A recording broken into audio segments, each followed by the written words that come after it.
नमस्कार, आप देख रहे हैं जन समस्या निवारण 24x7 लाइव न्यूज़ में आपका स्वागत है। आइए बात करते हैं सहारनपुर जिले की, जहां पर कोर्ट रोड हीरा व्यापारी के यहां चोरी होने के बाद पुलिस ने सफल अनावरण करते हुए अपराधियों को किया गिरफ्तार। सहारनपुर वरिष्ठ पुलिस अधीक्षक आशीष तिवारी ने दी मीडिया को जानकारी। और आइए देखते हैं बहुत अर्शना की इंटरेस्टिंग खास मामला रिपोर्ट। था। ये थाना सदर बाजार में जो ज्वेलरी शोरूम था कैरेट लेन का, उसमें 23 तारीख को जो चोरी की एक बड़ी घटना हुई थी, उसमें आज इसका खुलासा किया जा रहा है, जिसमें 5 अभियुक्तों को गिरफ्तार किया गया है। वह हीरे व सोने के आभूषण जो जिनकी मार्केट प्राइस MRP 3 करोड़ रुपए के आसपास बताई जा रही है, वो बरामद हुए हैं और साथ में 45,100 रुपये बरामद हुए हैं।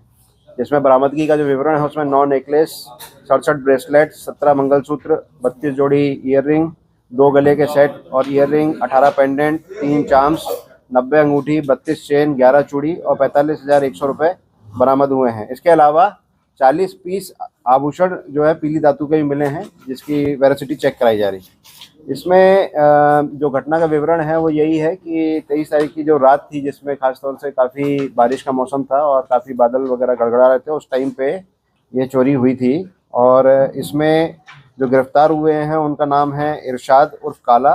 ये इस वक्त जो है थाना कलियर जनपद रुड़की उत्तराखंड में रह रहा है।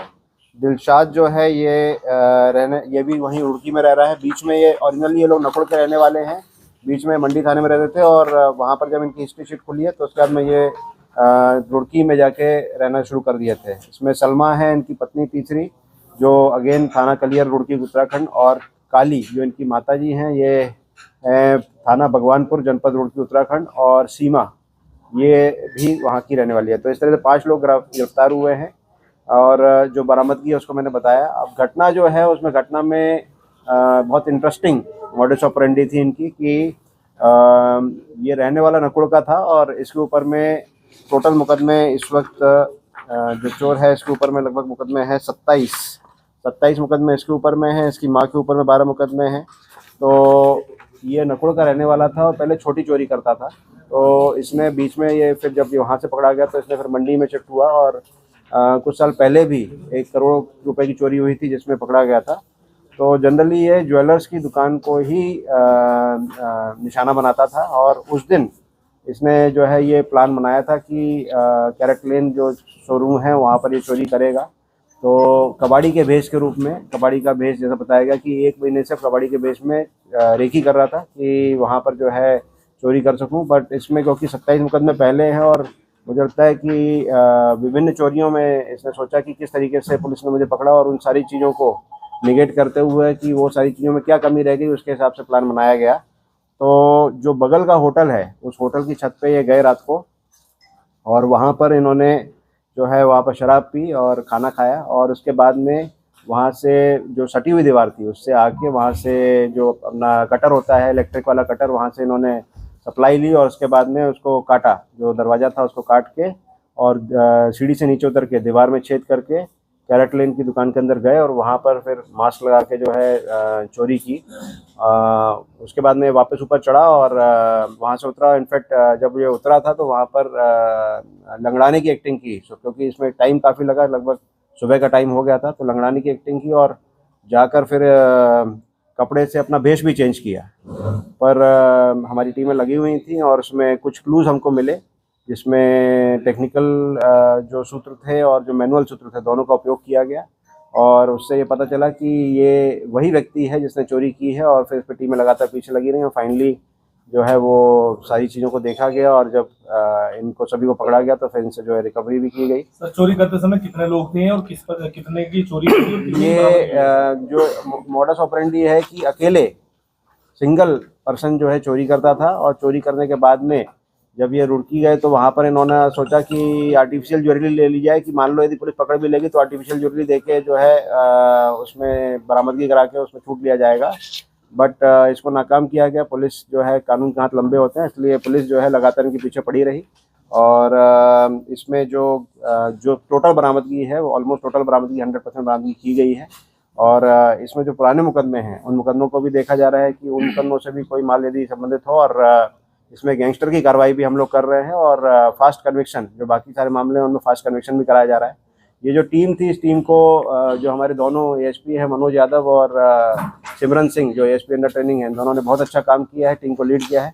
एसओजी की जो टीम थी वो भी इसमें लगी रही लगातार, उसमें संजीव और जो थानेदार कपिल, इन्होंने भी अच्छा कार्य किया है। सारी टीम ने बहुत अच्छा कार्य किया, बहुत ही ओरिजिनल गुड वर्क पुलिस का है। इसमें सारी टाइप की, चाहे सीसीटीवी एविडेंसेज हो, सर्विलांस हो, मैनुअल हो, सभी का कार्य करते हुए इन्होंने काम किया। इनको सभी लोगों को 25,000 का रिवॉर्ड मेरे द्वारा दिया जाता है। सर इन्होंने मास्क का इस्तेमाल किया, तो वो मास्क कहाँ से लाए थे सर? क्या आपको भी पुलिस ने काम किया? हाँ, देखिए, इसमें कहाँ से मास्क लाए उसकी पूछताछ की जा रही है, but at the same time जैसे कपड़े चेंज करना, तो जो कपड़े हैं उन कहाँ पर चेंज किया गया, उनकी बरामदगी भी की गई। फिर भेष को चेंज किया गया, फिर दाढ़ी को भी चेंज किया गया। तो इस तरीके से क्रिमिनल ने कोशिश बहुत की कि किसी तरीके से मैं ना पकड़ा जाऊं।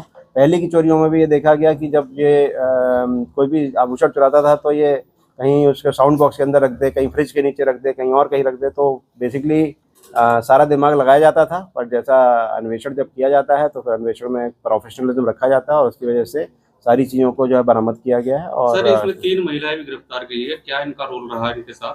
हाँ, इसमें देखिए मेन चोरी जो है वो ये चोर करता था, बट जो ये महिलाएं हैं और जो इसके परिवार वाले हैं वो उसको खपाने में उसको उपयोग होते थे कि दूसरे राज्यों में ज्वेलरी को धीरे धीरे बेचा जाए, जिससे घर का जीवन यापन हो। इनफैक्ट इसने ये भी बताया कि अपना जो है घर वगैरह बनाना चाहता था, तो उस सब के लिए ये बड़ी चोरी का प्लान बहुत टाइम से 6 महीने से ऑलमोस्ट प्लानिंग चल रही थी और उसकी रेकी भी की जा रही थी एक वजह से। तो निश्चित रूप से एक बड़ी घटना थी और घटना का अनावरण भी समयबद्ध तरीके से और पूर्ण प्रोफेशनल। चोरी में लगातार काली गैंग सक्रिय रहा है, तो पुलिस द्वारा कितनी इनको प्रतिबंध किया जाएगा, क्या कार्रवाई की? देखिए, इसमें पहले नकुड़ में मुकदमे लिखे गए थे। इसके अलावा यहाँ पर जो हमारा मंडी है वहाँ से हिस्ट्री शीट भी खोली गई थी और क्रिमिनल लगातार मूव में था। इसने, जैसा मैंने बताया कि लेटेस्ट ठिकाना जो था वो उत्तराखंड रुड़की का कर लिया था, उसमें फर्द बाकी कार्रवाई भी पुलिस करती है। But at the same time जब अपराधी कोई अपराध करेगा तो पुलिस उसके पीछे रहेगी और उसको वर्कआउट भी करेगी। सर, पुलिस ने गली मोहल्ले के सभी कैमरे खंगाले, कितने कैमरों के खंगाले गए टोटल, जिससे कि इसमें कैमरे जो थे पूरे शहर के और उत्तराखंड से लेके आगे रुड़की हरिद्वार तक के कैमरे खंगाले गए। इसमें देहरादून पुलिस और हरिद्वार पुलिस दोनों की भी मदद ली गई और ऑलमोस्ट 2000 के ऊपर कैमरे जो है पुलिस ने इसमें खंगाले। फाइनली जो है वो मैनुअल, सर्विलांस और सीसीटीवी तीनों के माध्यम से। सर, क्या कोई शोरूम का बंदा भी इसमें इन्वॉल्व था?